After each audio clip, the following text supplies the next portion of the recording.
ఉంటారు. అట్లాగే ఇక్కడ కూడా ఎన్టీఆర్ గారు, అదేవిధంగా రాజశేఖర రెడ్డి గారు, జగన్ గారు మంచి పాలకులుగా వీళ్ళు చరిత్రలో ఉంటే, ఇటువైపు చంద్రబాబు నాయుడు, ఆయన కూటమి, వీళ్ళంతా కూడా చరిత్రలో వాళ్ళు ఉంటారు చెడ్డ పాలకులుగా. ఈరోజు ఒక్కసారి అసలు వాళ్ళకి కనీసం మనుషులమేగా, మనందరం కూడా మానవులుగానే పుట్టాం కదా, మనుషులుగా పుట్టి అందులో మీ అదృష్టం కొద్దీ మీకు అధికారం చేతిలోకి వచ్చింది. అధికారం వచ్చిన వాళ్ళు మరింత జాగ్రత్తగా ప్రజల్ని ఎంత మంచిగా చూసుకోవాలండి. ఆ బాధ్యత మర్చిపోయి ఇష్టం వచ్చినట్టు ఒక పిల్లవాడి చేతికి ఒప్పజెప్పేసి నీ ఇష్టం వచ్చినట్టు నువ్వు ఈ రాష్ట్రాన్ని నడిపించు అంటే ఏమీ తెలియనటువంటి వాడి ఇష్టం వచ్చినట్టుగా పిచ్చోడి చేతిలో రాయిలాగా ఎట్లా పడితే అట్లా ఆర్డర్లు ఇస్తూ ఈ విధంగా ఇంత దారుణంగా అమానుషంగా ప్రత్యర్థుల మీద, అంటే ప్రతిపక్ష పార్టీల కార్యకర్తల మీద, వాళ్ళ ఇళ్ల మీద వాళ్ళ దాడులు ఏంటండి. అదేవిధంగా ఎంతమందిని పబ్లిక్ గా హత్య చేసినా కూడా వాళ్ళ మీద కేసులు లేవు. ఆత్మహత్యలకు ఎంతమందిని పురికొల్పారు. సరే, ఈ విషయాన్ని పక్కన పెడితే ఇది ఒక పరిపాలనేనా? ప్రజాస్వామ్య వ్యవస్థలో బాబు గారు నేను చాలా సూటిగా అడుగుతున్నాను చంద్రబాబుని, ఏమండి బాబు గారు మీరు ఎక్కడి నుంచి వచ్చారండి? ఎన్టీఆర్ గారు అల్లుడుగానే కదా వచ్చారు. ఎన్టీఆర్ గారు ఇప్పటికి కూడా సువర్ణాక్షరాలతో నిలబెట్టుకోదగినటువంటి ఒక మంచి పరిపాలన అందించారనే కదా ఇప్పటికీ ఆయన కోట్లాది మంది అభిమానులు నీరాజనాలు వెలుగుతున్నారు. మరి మీరు పోతే మిమ్మల్ని ఎవరన్నా అనుకునే వాళ్ళు ఉన్నారండి? మీ కనీసం మీ పీడ పోయింది అనుకునే వాళ్లే తప్ప ఎవరో ఇక కొద్ది మంది మాత్రం మీ వల్ల లబ్ధి పొందినో మీ బినామీలు వాళ్ళు బాధపడతారేమో గాని మరి ఎవరు కూడా మీ గురించి బాధపడే ప్రశ్న లేదండి. నేను ఒక్కటే అడుగుతున్నాను, మీకు 75 ఏళ్లు దాటిపోయి 76 ఏళ్లు వచ్చాయి. మరి అదేవిధంగా మీ ఆరోగ్యం కూడా ఏం బాగాలేదు. ఇది మీకు లాస్ట్ అధికారం అండి.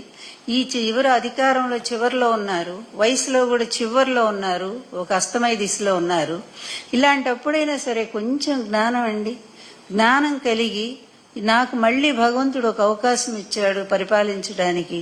ఈ ప్రజల్ని ఇప్పుడైనా సరే నేను మంచిగా చూసి, ఇన్నాళ్లు ఎదవ పనులన్నీ చేశాను, ఎన్నో అరాచకాలు చేశాను, ఎన్నో అవినీతి పనులు చేశాను, సొంత మామనే చావుకు దగ్గరగా తీసుకెళ్లాను, సొంత అత్తను రోడ్డు మీద పడేశాను, ఎప్పుడు అక్రమాలతో, అన్యాయాలతో, అవకాశవాద కూటములతో అందరితో ఇష్టం వచ్చినట్టు, అక్కడ ఒక పాలసీ లేదు, ఒక విలువ లేదు, ఒక నీతి లేదు, ఒక న్యాయం లేదు, అలా ఇష్టం వచ్చినట్టుగా అందరితో కూడా మరి కూటమి కట్టాను. నేను వాళ్ళని తిడతాను, మళ్ళీ వాళ్ళతోనే చేతులు కలుపుతాను. చివరికి ఏ పార్టీ తెలుగుదేశం పార్టీ కాంగ్రెస్ కు వ్యతిరేకంగా పుట్టిందో అదే కాంగ్రెస్ వాకిటి కూడా తెలుగుదేశం పార్టీని తీసుకెళ్లి నిలబెట్టాను. ఇన్ని నీచ పనులు చేసి ఎందుకంటే అధికారం కోసం, అధికారం ఎందుకంటే లక్షల కోట్లు సంపాదించడం కోసం, అంతే తప్ప నీ పాలసీలో నీ బుక్లో ఎక్కడా కూడా ప్రజాస్వామ్యం అనే పదానికి అర్థం లేదు. అదేవిధంగా ప్రజలను మంచిగా చూడాలనేది ఇప్పటి 95 నుంచి నువ్వు ముఖ్యమంత్రి అయిన దగ్గర నుంచి ఈ 2025 4 సార్లు అనుకుంటాను ముఖ్యమంత్రి అయింది. ఈ 4 సార్లు ముఖ్యమంత్రిగా ఉండి నువ్వేం చేశావు? ఇప్పుడైనా ఒక్కసారి ఆత్మవిమర్శ చేసుకోవా బాబు? ఇక్కడ సమాధానం చెప్పకపోయినా అక్కడైనా చెప్పుకోవాల్సి ఉంది కదా. అబద్ధాలతో జీవితం అంతా గడిపావు, అదే అబద్ధాల కోటలో జీవిస్తా ఉన్నావు. ఇప్పటికి కూడా నువ్వు ఆడినటువంటి ఇన్ని అబద్ధాలు, లక్షల అబద్ధాల్లో ఏ ఒక్క అబద్ధాన్ని ఎప్పుడైనా సరే నువ్వు ప్రూవ్ చేయగలిగావా? నానాడు లక్ష్మీపార్వతి దగ్గర నుంచి ఈ రోజు జగన్మోహన్ రెడ్డి వరకు కూడా ఎన్ని అబద్ధాలు ఆడావు. నిన్నగాక మొన్ననే కదా తిరుపతి లడ్డూ విషయంలో పెద్ద అబద్ధం ఆడావు. అదేవిధంగా ప్రతిదాని మీద ఒక అబద్ధం ఆడుతూనే ఉన్నావు. అట్లాగే పరిశ్రమల మీద అబద్ధం ఆడుతున్నావు. పరిశ్రమలన్నీ జగన్ గారి హయాంలో వస్తే వాటన్నిటికి తీసుకెళ్లి నా హయాంలో తెచ్చుకున్నాను. ఇట్లా ప్రతి క్షణం కూడా అబద్ధాలతో బ్రతుకుతున్నటువంటి నీకు మనస్సు అనేది అసలు లేదనుకుంటాను. బహుశా ఉంటే ఒక్కసారి ప్రక్షాళన చేసుకోవడానికి ప్రయత్నం చెయ్యి, నీ కొడుకును దారిలో పెట్టు. ఎందుకంటే నీ కొడుకు విచ్చలవిడిగా ఎట్లా దున్నపోతులాగా విచ్చలవిడిగా ప్రవర్తిస్తా ఉన్నాడు రాష్ట్రంలో. అతని అరాచకాలు మామూలుగా లేవు, అతని అవినీతి కూడా మామూలుగా లేదు. అందుకే యథా రాజా తథా ప్రజ, యథా పిత తథా సూత అనేటువంటి ఒక సామెత మీలాంటి వాళ్ళని చూసే పుట్టింది. ఎక్కడైనా మంచి వాళ్ళకి మంచి కొడుకులు పుడతారు, చెడ్డవాళ్ళకి చెడ్డ కొడుకులు పుడతారు, ఒక్కోసారి చెడ్డవాళ్ళకి కూడా మంచి కొడుకులు పుడతారు, అదేవిధంగా మంచి వాళ్ళకి చెడ్డ పిల్లలు కూడా పుట్టొచ్చు. కానీ మీ సంప్రదాయంలో, నారావారి సంప్రదాయంలో చెడునే ప్రోత్సహిస్తూ, అబద్ధాలనే ప్రోత్సహిస్తూ కంటిన్యూగా ఈ ప్రజలు ఏం తప్పు చేశారనండి, వాళ్ళ ఇష్టమైన వాళ్ళకి వాళ్ళు ఓటు వేసుకోకూడదా? వాళ్ళకి న్యాయం చేసిన చోట వాళ్ళు చెప్పుకోకూడదా? అలాంటి వాళ్ళ మీద ఇంత కక్ష సాధింపు చేస్తా ఉన్నాడే నీ కొడుకు, ఇప్పుడైనా నువ్వు నియంత్రించవా? రెడ్ బుక్ రాజ్యాంగం ఏంటయ్యా? ఇది ప్రజాస్వామ్య వ్యవస్థ లేకపోతే నారావారి వ్యవస్థ? దీనికి సమాధానం చెప్పండి. ఇదేమన్నా ఆటోక్రసీ అనుకున్నారా, డెమోక్రసీ అనుకున్నారా? ఆటోక్రసీలో అప్పుడు కూడా రాజులు చక్కగా ప్రజా పరిపాలన బాగా చేసేవాళ్ళు.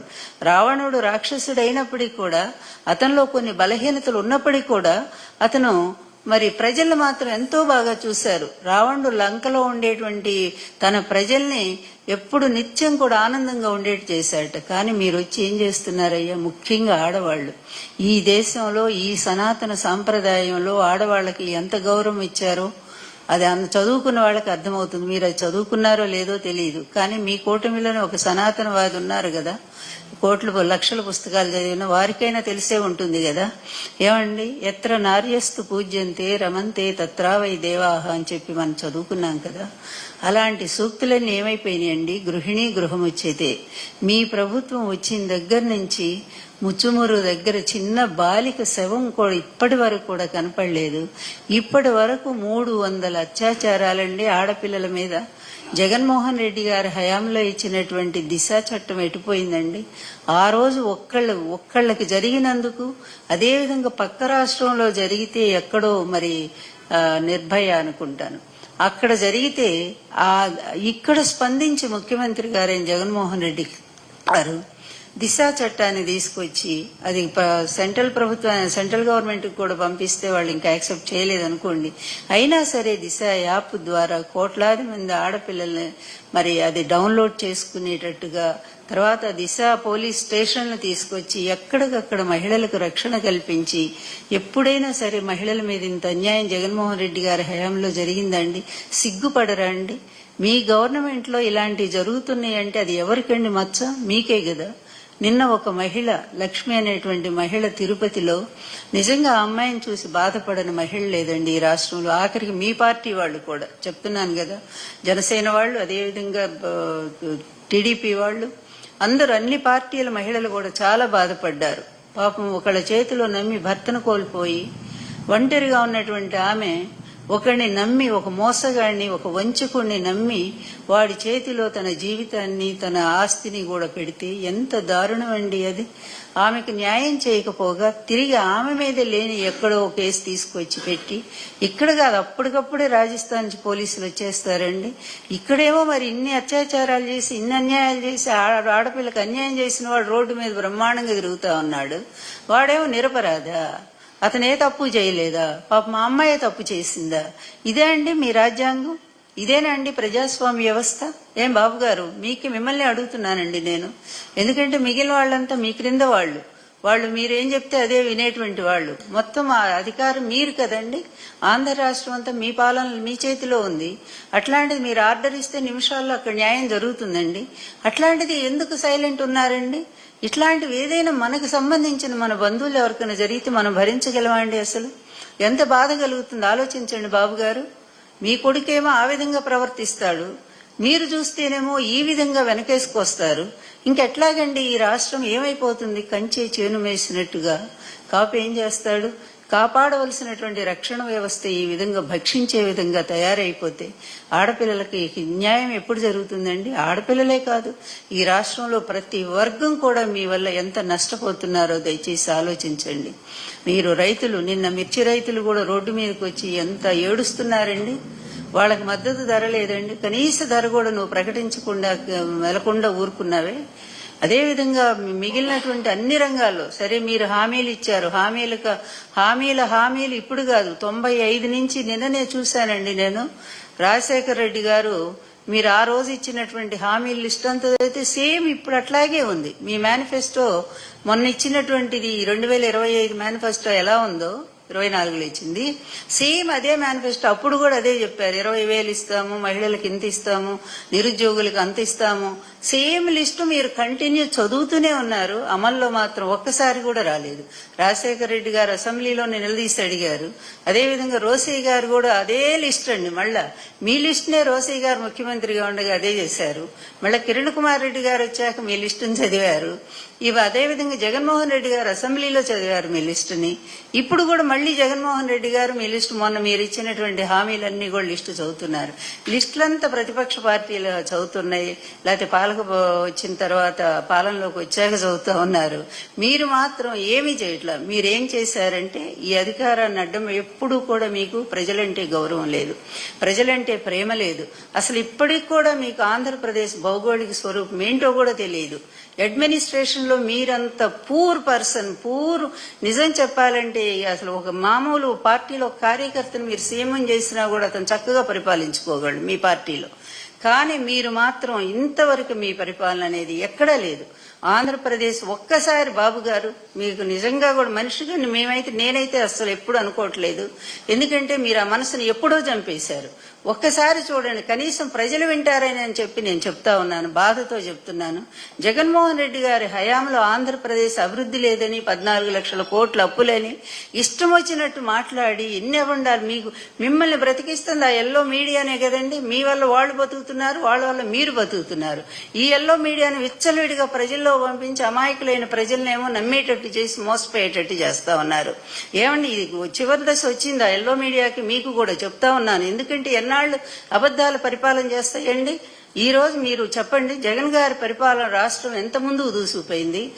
జీఎస్టీ కట్టడంలో రాష్ట్రం భారతదేశంలో #1. 2 ఏళ్లు కరోనా ఉన్నా కూడా జగన్మోహన్ రెడ్డి గారు ప్రజల్ని ఎంత బాగా చూసుకున్నారండి.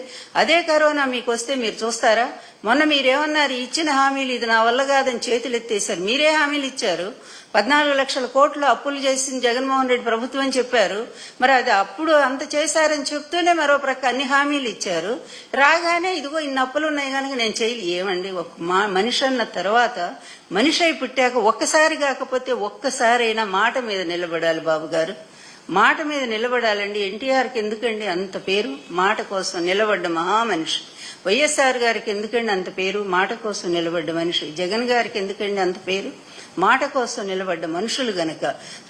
ఇదే రాజకీయం కాదండి, చాలా పొరపాటు. చాలా మంది మిమ్మల్ని సమర్థిస్తారు, ఆయన గొప్ప రాజకీయవేత్త అండి. ఇది గొప్ప రాజకీయం అండి? ఇంత తుచ్చ రాజకీయం, పనికిమాలిన రాజకీయం అండి ఇది. అసలు ఇది బ్రోకరిజం చేసే రాజకీయం తప్ప ఇది ఒక రాజకీయం అండి? ప్రతి ఒక్కళ్ళ దగ్గర సాగిల పడేది రాజకీయం అవుతుందండి? ప్రతి ఒక్కడికి సలాం కొట్టేది రాజకీయం అవుతుందా? అధికారం రావడానికి ఎన్ని అడ్డదారులు ఉన్నాయో అన్ని అడ్డదారులు ఇష్టం వచ్చినట్టుగా ఆశ్రయించడం ఇది రాజకీయం అవుతుందా? విలువలు ఏమన్నా ఉన్నాయా? కనీసం చెప్పుకోవటానికి మీ తర్వాత వాళ్ళని, మీ కుటుంబంలో రేపు మీ మనవడైనా చెప్పుకుంటాడండి, మా తాత ఒక్క మంచి పని చేశాడని చెప్పమనండి రేపు. బాబు గారు, ఎప్పుడు కూడా జీవితం శాశ్వతం కాదండి. మనుషుల జీవితం చాలా అల్పమైనటువంటిది. అలాంటి ఈ అల్పమైన జీవితంలో కనీసం మనం మంచి పనులు చేయగలిగితేనే రేపు మనం పోయినాక మన ఇంటి వాళ్ళైనా, ప్రజలు అట్లా ఉంచండి, కనీసం మన ఇంటి వాళ్ళైనా మా తాతగారు గొప్పవారు, మా ముత్తాతగారు గొప్పవారు అని చెప్పుకోవటానికి ఎన్టీఆర్ గారిని ఎన్ని తరాలున్నా చెప్పుకుంటారండి. ఎందుకంటే ఆయన మంచి మనిషి. ఇచ్చిన మాట కోసం నిలబడి తన ప్రాణాలను పోగొట్టుకున్నారు తప్ప ఆయన ఒక్క అడుగు కూడా వెనక్కి అయిన మనిషి కనుకనే ఇప్పటికి యుగ పురుషుడయ్యారండి. మీరండి అట్లాంటి యుగ పురుషుడిని సాగనంపినటువంటి మీరు, ఒక నీచమైన రాజకీయానికి పాల్పడ్డటువంటి మీరు, మీకు చరిత్ర ఏంటండి అసలు? ఉంటే పనికిమాలిన చరిత్ర ఉంటుంది, అంతకు మించి ఏం లేదు. పోనీ ఇప్పుడైనా కనువిప్పు కలిగిందా అంటే లేదండి. ఒక్కసారి ఆడపిల్లల కన్నీళ్లు తుడవండి. అది చేత కాదులే, మీకెట్లాగూ చేత కాదు. ఎందుకంటే ఎంతసేపు ఉన్నా సరే మీ పార్టీలో లేకపోతే మీ కూటమి పార్టీలో ఉండే దొంగల్ని, దోపిడీగాళ్ళని, అదేవిధంగా రేపిస్టుల్ని, వీళ్ళందరినీ కూడా మీరు ఎంకరేజ్ చేసుకుంటూ ఇదే నిజమైనటువంటి నా పరిపాలన, ఇదే నా మార్పు రాజకీయం అనుకొని మీరు బతుకుతూ ఉన్నారు గనక దాని నుంచి ఒక్క అడుగు కూడా మీరు యువతలకి